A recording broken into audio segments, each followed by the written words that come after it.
बिस्मिल्लाहिर्रहमानिर्रहीम। अस्सलाम वालेकुम। आज 7 सितंबर बरोज़ जुमेरात। आज सुप्रीम कोर्ट बार एसोसिएशन की तरफ से आल पाकिस्तान वकला कन्वेंशन जारी है इस्लामाबाद में। ये इतना बड़ा कन्वेंशन है और इसमें वकला की सबसे बड़ी जो क़यादत है वो आज मौजूद थी और बड़ी सख्त उनकी जानिब से गुफ्तगू की गई है। स्पेशली जो लतीफ़ खोसा साहब ने, एतजाज़ हसन साहब ने, हामिद ख़ान साहब ने, डॉक्टर बाबर अवान ने, फिर सदर जो सुप्रीम कोर्ट बार एसोसिएशन है उन्होंने बड़ी सख्त गुफ्तगू की है। उसकी तफसील मैं आपके साथ शेयर करूँगा। और मैं ये समझता हूँ कि आज इस्लामाबाद में वो कुछ हुआ है जिसका बड़े अरसे से इंतज़ार था और ये कौम के लिए और रियासत पाकिस्तान के लिए एक बड़ी खुशाइंद बात है कि इतनी बड़ी कार्रवाई और इतना बड़ा जो आज कन्वेंशन हुआ है। एतजाज़ हसन साहब की जानिब से कहा गया है कि चीफ जस्टिस साहब, आपके दिन तो थोड़े रह गए हैं, आपने अभी कई फ़ैसले देने हैं, खुदारा इनको छोड़ना नहीं। अच्छा, एक बात मैं आपको बता दूं कि उमर अता बंदयाल साहब को क्लियर कट आज वकला ने कह दिया कि अगर आप हिम्मत करते ना तो आप तारीख़ में अपना नाम बना सकते थे, लेकिन बदकिस्मती से आपने हिम्मत नहीं की। चीफ जस्टिस, आपके दिन तो थोड़े रह गए हैं लेकिन अभी आपने कई फ़ैसले देने हैं, खुदारा इनको छोड़ना नहीं है। चीफ जस्टिस साहब फ़ौजी अदालतों के केस का फ़ैसला करें।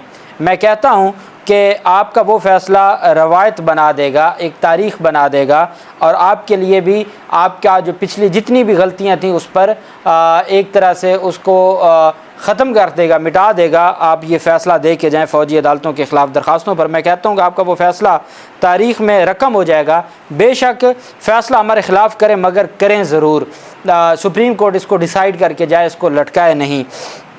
कौम को पता चलना चाहिए कि कौन मोहतरम जज जस्टिस AR कार्नेलियस की पैरवी करता है और कौन सा जज जस्टिस मुनीर की मिरास लेकर चलता है। आज पाकिस्तान के आइन पर हमले किए जा रहे हैं और अदालतों को बेतौकीर किया जा रहा है। फ़ैसला देने के बाद चीफ जस्टिस साहब आप घर चले जाएं और आराम करें, आपको कोई हाथ नहीं लगा सकेगा। वकला पहरा देंगे और वकला आपकी हिफाजत करेंगे। चीफ इलेक्शन कमिश्नर इंतखाबात ना कराकर सहूलतकार बना, वो आइन शिकन है। इन सहूलतकारों ने अदालतों को बेतौकीर करने का फ़ैसला कर लिया। आज दो चीज़ों पर बड़ा वाज़े, तीन चीज़ों पर वाज़े आज बात की गई है। एक तो PDM की जानिब से कानून साजी, दूसरा इलेक्शन कमीशन की जानिब से जो आर्टिकल 6 के वो मुर्तकिब हुए हैं चीफ इलेक्शन कमिश्नर उस पर, और फिर उमर अता बंदयाल साहब के जो कमज़ोरियों के हवाले से। चीफ इलेक्शन कमिश्नर इंतखाबात ना कराकर सहूलतकार बना, वो आइन शिकन है। इन सहूलतकारों ने अदालतों को बेतौकीर करने का फ़ैसला कर लिया है। सुप्रीम कोर्ट कहती है कि 14 मई को इलेक्शन करवाएं, ये नहीं करवाते। सुप्रीम कोर्ट कहती है कि 90 दिन में इलेक्शन करवाएं, ये कहते हैं कि नहीं करवाने। नाजुक वक्त है, आइन पर हमले, अदालतें बेतौकीर हो रही हैं। अदालतें हुक्म देती हैं गिरफ़्तार नहीं करना, फिर भी पकड़ लिया जाता है। सुप्रीम कोर्ट के फ़ैसलों पर ये लोग अमल नहीं होने देते। बाबर अवान साहब, अहमद रज़ा कसूरी ने उसके बाद गुफ्तगू की। अहमद रज़ा कसूरी ने कहा कि मैं वाहिद एक शख्स ज़िंदा रह गया हूँ जिसने आईन पाकिस्तान को बनाया था। आज तो एक दिन में 4-4 कानून बन जाते हैं लेकिन आइन एक ही बार बनता है। मैं दुनिया की सियासत में वाहिद सियासतदान हूँ जिस पर 18 हमले हुए। इस वक्त हालात बहुत ख़राब हैं, अफरा तफरी का आलम है। जब इस तरह के हालात होते हैं तो कौमें ग़ुलाम बन जाती हैं। मुझे पूरी उम्मीद है कि ऐसे हालात में वकला अपना किरदार अदा करेंगे। इसके बाद जो अहमद अवैस साहब, जो साबिक़ एडवोकेट जनरल पंजाब है अहमद अवैस साहब, उनकी जानिब से कहा गया कि आइन की बहाली, कानून की हुक्मरानी और अदलिया की आज़ादी के लिए यहाँ हम इकट्ठे हुए हैं। अब इस कौम को और उनकी जानिब से कहा गया कि अब इस कौम की किस्मत के फ़ैसले बंद कमरों में नहीं होंगे। हम सब ने मिलकर पाकिस्तान के आइन को बचाना है क्योंकि पाकिस्तान का क़याम आइन की बालादस्ती से मशरूत है। बदकिस्मती से पाकिस्तान को कानून की हकमियत से हटाकर फिस्तायत के निज़ाम की तरफ ले जाया जा रहा है। साबिक़ सेक्रेटरी सुप्रीम कोर्ट बार राजा जावेद अब्बास ने खिताब करते हुए कहा कि आज पाकिस्तान की सरजमीन बेआइन हो चुकी है, अदालतें बेअख्तियार हो चुकी हैं और सिविल ऑर्डर ख़त्म हो चुका है। आला ओहदों पर बैठे हुए लोगों से गुजारिश है कि वो आर्जी मनसब लेकर बैठे हैं। मनसब तो आना जाना है।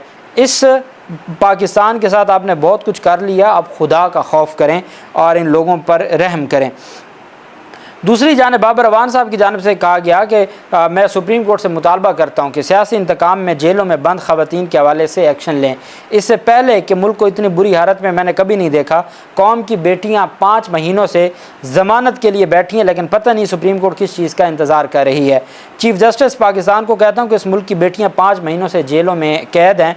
खुदा के लिए होश का नाखून लें, नोटिस लें। मुल्क को दलदल से निकालने के लिए वाहिद रास्ता आइन की पैरवी है। आइन कहता है कि 90 दिन के अंदर इंतखाबात हों और हर सूरत आइन और कानून की बालादस्ती हो और किसी को भी आइन तोड़ने की इजाज़त ना हो।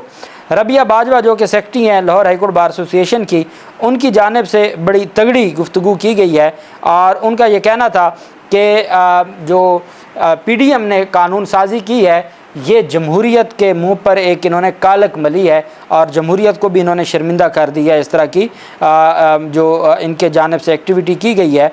और साथ उन्होंने कहा कि इन जर्नैलों ने हुसैन शहीद सहरवर्दी को गद्दार कहा। आज ये साबिक वज़ीर-ए-आज़म इमरान खान को गद्दार कह रहे हैं। सियासी और अस्करी गठजोड़ को मुस्तरद करते हैं। पाकिस्तान को जमहूरी रियासत से अस्करी रियासत में मुंतकिल कर दिया गया है। रबिया बाजवा का कहना था कि वकला में मौजूद काली भेड़ों की निशानदेही करें। पाकिस्तान में सिर्फ एक इदारा है जो मुज़ाहमत और उनकी आंखों में आंखें डालकर जवाब देता है। वो जो उनकी नौकरी करते हैं उन्हें बेनकाब करें। उनका इशारा था जो हमारे एहसन भून साहब और साथ जो स्पेशल प्रोसिक्यूटर बने हैं और जो आज़म नज़ीर तारड़ साहब उनकी तरफ। साथ उन्होंने कहा कि 9 मई के वाक़ये ने पूरा जुडिशल सिस्टम एक्सपोज कर दिया है। ये जजेस अभी तक ख़वातीन की ज़मानतों का फ़ैसला नहीं कर सके। 9 मई का वाक़या मशकूक है और उस पर जब तक तहकीकात नहीं होंगी चीज़ें क्लियर नहीं होंगी। उन्होंने कहा कि एतज़ाज़ हसन साहब ने कहा कि इन सहूलतकारों ने अदालतों को बेतौकीर कर दिया है और सुप्रीम कोर्ट को इन्होंने बेतौकीर किया है और सुप्रीम कोर्ट ऑफ पाकिस्तान के पास ऐसे लगता है कि उनके पास कुछ नहीं बचा कि वो कोई तगड़ा फ़ैसला लें। एतज़ाज़ हसन साहब ने यह भी कहा कि साबिक वज़ीर-ए-आज़म को इस वजह से जेल भेज दिया जाता है क्योंकि वो पसंद नहीं है और वो इनको पसंद नहीं है, इस वजह से उसको जेल में रखा हुआ है। और ऐसी जो क़यादत है वो किसी सूरत में और ऐसा जो निज़ाम है उसको हम किसी सूरत में नहीं चलने देंगे। बाबर अवान साहब की जानिब से जो सख्त जुमलों का इस्तेमाल किया गया है, उन्होंने एक बात बड़ी क्लियर की है और वो ये है कि आपको आइन की कसम, आपको आपकी बेटियों की कसम, खुदा के लिए उन बच्चियों का हया कर लें जो 5 महीनों से जेलों में पड़ी हैं और उनको आप रिहाई दे दें, उनके हाल पे रहम करें। साथ लतीफ़ कोसा साहब ने बड़ी दबंग गुफ्तगू करते हुए कहा कि अमेरिका के 3rd क्लास ब्यूरोक्रेट डोनाल्ड लू के कहने पर पाकिस्तान के वज़ीर-ए-आज़म को आप हटाते हो, इससे बड़ी साजिश और क्या होगी। चौधरी परवेज़ लाई को गुंडों से जो है वो गिरफ़्तार करवाया। ये लोग समझते हैं कि अवाम अंधे हैं, बहरे हैं, अवाम सब जानते हैं। शहबाज शरीफ, इसहाक डार, राना सनाउल्लाह, ख्वाजा आसिफ समेत जो 5 लोगों को तौहीन अदालत की सज़ा देनी होगी, चीफ जस्टिस उमरता बंदयाल। और उन्होंने कहा कि एक दफ़ा परवेज़ लाई केस में हाई कोर्ट तौहीन अदालत में सज़ा दे तो कोई पुलिस वाला कभी कानूनी अहकामात गैर कानूनी अहकामात नहीं मानेगा।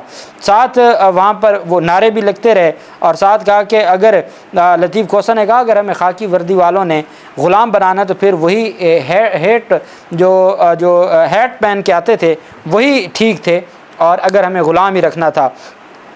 लतीफ़ कोसा ने कहा इस मुल्क में जो भी अवाम के दिल की धड़कन होता है उसे क्यों मार दिया जाता है। कायद-ए-आज़म की गाड़ी ख़राब कर देते हैं, लियाकत अली ख़ान को मारने वाले को मौका पर मार देते हैं, जुल्फ़िकार भुट्टो और बेनज़ीर भुट्टो को शहीद कर देते हैं और अब इमरान खान के साथ ज़्यादती हो रही है। हामिद खान साहब की जानिब से कहा गया कि हम कभी अपने मफादात के लिए नहीं लड़ते और ना ही कभी लड़ेंगे। इस वक्त अदलिया को तकसीम करने की मज़मूम कोशिश की गई है, हमें चौकन्ना रहना होगा। हमें भी तकसीम करने की कोशिशें की जा रही हैं। हामिद खान साहब ने कहा कि सियासत में शामिल होना हर वकील का हक़ है, लेकिन जब हम बार में होते हैं तो हमारी कोई सियासी जमात नहीं होती। इस्टेब्लिशमेंट ने गुज़श्ता 76 साल से अदलिया को छोटे छोटे मफादात की खातिर इस्तेमाल किया। इस वक्त हम देख रहे हैं कि अदलिया बहुत ज़्यादा कमज़ोर हो गई है। जो चंद लोग अदलिया को धमकाने आए या जो चंद जर्नल चीफ जस्टिस से मिलने आए थे उसके असरात नज़र आए और फिर फैसलों पर अमल दरामद ना हुआ। जुडिशरी अगर दिलेराना कदम उठाएगी तो वकला साथ खड़े होंगे। हामिद खान साहब ने कहा कि लाहौर हाई कोर्ट छोटी छोटी मजबूरी, छोटे छोटे मफादात की खातिर खामोश है। बड़े दुख की बात है कि चादर चार दीवारी का तकद्दुस पमाल हुआ। 5-5 माह से गिरफ्तार करके रखा हुआ है बच्चियों को और उनको ज़मानतें नहीं दी जा रही। आज हमें पता चला है कि बंगाली भाइयों से क्या हुआ था, वो हमसे ज़्यादा अच्छे पाकिस्तानी थे, पाकिस्तान की बुनियाद रखने वाले थे। आज जो पंजाब में हो रहा है वो सबको यकजा क्या वो सबको यकजा करने के लिए है? उनका हलफ है कि कसम है कि किसी भी सियासी मामले में मुदाखलत नहीं करेंगे, और इनको बार बार ये कसम खानी चाहिए ताकि इनको याद रहे। पाकिस्तान में लतीफ़ खोसा ने कहा पाकिस्तान में आइन की कोई अमलदारी नहीं है, यहाँ सुप्रीम कोर्ट के फैसले की तौहीन की जाती है और कोई कुछ नहीं करता। मैं चीफ़ जस्टिस उमर अता बंदयाल से कहता हूँ कि उस वक्त के वज़ीर आज़म, वज़ीर कानून, वज़ीर ख़जाना समेत 5 लोगों के ख़िलाफ़ तौहीन अदालत की कार्रवाई करें। कभी मुस्तक़बिल में कोई सुप्रीम कोर्ट के फ़ैसलों पर सवाल नहीं उठाएगा। उन्होंने कहा बेशक चंद सेकंड्स की सज़ाएँ दें, मगर सज़ाएँ ज़रूर दें, इसके बाद कोई भी अदालती फ़ैसले की तौहीन नहीं करेगा। और साथ जो सदर हैं सुप्रीम कोर्ट बार एसोसिएशन के आबिद ज़ुबैरी साहब, उनकी जानिब से जो गुफ्तगू की गई है, आबिद ज़ुबैरी साहब ने कहा है कि जो अदालती फ़ैसले हैं उन पर अमल दरामद 3-3 माह में नहीं होता, और जो ताकतवर लोग हैं उनके फ़ैसलों का इतलाक़ 3 दिन पहले हो जाता है, फ़ैसले से भी 3 दिन पहले इतलाक़ हो जाता है। और उन्होंने कहा अगर अदालतें अपने अहकामात को मनवा नहीं सकती तो खुदा के लिए अदालतों को ताले लगा के बंद कर दें। साथ उन्होंने जजेस के इख्तलाफात अपनी ये जगह हो सकते हैं, लेकिन आइन के लिए और मिलिट्री कोर्ट्स के ख़िलाफ़ तो इनको इकट्ठा होना चाहिए था। 90 दिन में इंतखाबात नहीं हुए, पंजाब और खैबर पख्तूनख्वा में गैर आइनी हुकूमतें बैठी हैं, लेकिन उसके ख़िलाफ़ इन्होंने कोई कार्रवाई नहीं की और इकट्ठे नहीं हुए। इख्तलाफात होते रहते हैं, लेकिन इतने बड़े बड़े जो आइनी बहरान पैदा हुए और आप खामोश बैठे रहे और अपने इख्तलाफात के पीछे छुपे रहे, आपको तारीख़ माफ़ नहीं करेगी। ये आबिद ज़ुबैरी का कहना था। इस मुल्क में जिसने आइन तोड़ा वो इलेक्शन कमिश्नर है। आर्टिकल 6 अगर लगना चाहिए तो इन पर लगना चाहिए। तौहीन अदालत की कार्रवाई इलेक्शन कमीशन के ख़िलाफ़ बनती है, लेकिन आपने कुछ नहीं करना। जो बच्चियाँ, जो हमारी बेटियों के साथ जुल्म हुआ है, मैं सोच भी नहीं सकता था कि मैं इस्लामी रियासत में रह रहा हूँ। सदर सुप्रीम कोर्ट बार एसोसिएशन का कहना था। उन्होंने कहा कि हामिद खान साहब ने कहा कि बदकिस्मती से इस्टेब्लिशमेंट ने 76 सालों से अदलिया को इस्तेमाल किया। हमारी अदलिया छोटे छोटे मफादात के लिए इस्तेमाल होती है। मैं मौजूदा अदलिया की बात नहीं कर रहा, इसी अदलिया ने जुरत के साथ इंतखाबात की तारीख़ का फ़ैसला दिया, मगर ये भी हकीकत है कि हमारी अदलिया में वाज़ेह कमज़ोरी देख रहा हूँ।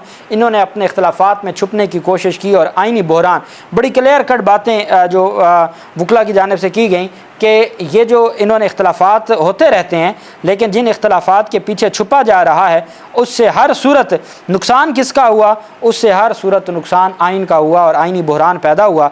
इस पर इनकी ज़िम्मेदारी बनती थी, लेकिन इन्होंने अपनी ज़िम्मेदारी पूरी नहीं की। इत्तेज़ाज़ अहसन साहब ने आखिर में एक बात की है, अभी अलामिया जारी होगा तो वो इंशाल्लाह नेक्स्ट व्लॉग में मैं आपके साथ शेयर करूँगा। इत्तेज़ाज़ अहसन साहब ने कहा कि अमरीकियों ने हमारे बंदों को कहा कि इमरान खान को हटा दें। हमने कहा देख लें, हमने सिर्फ उसको निकाला नहीं है, हम तो आपके ग़ुलाम हैं, हमने उसको जेल में डाल दिया है।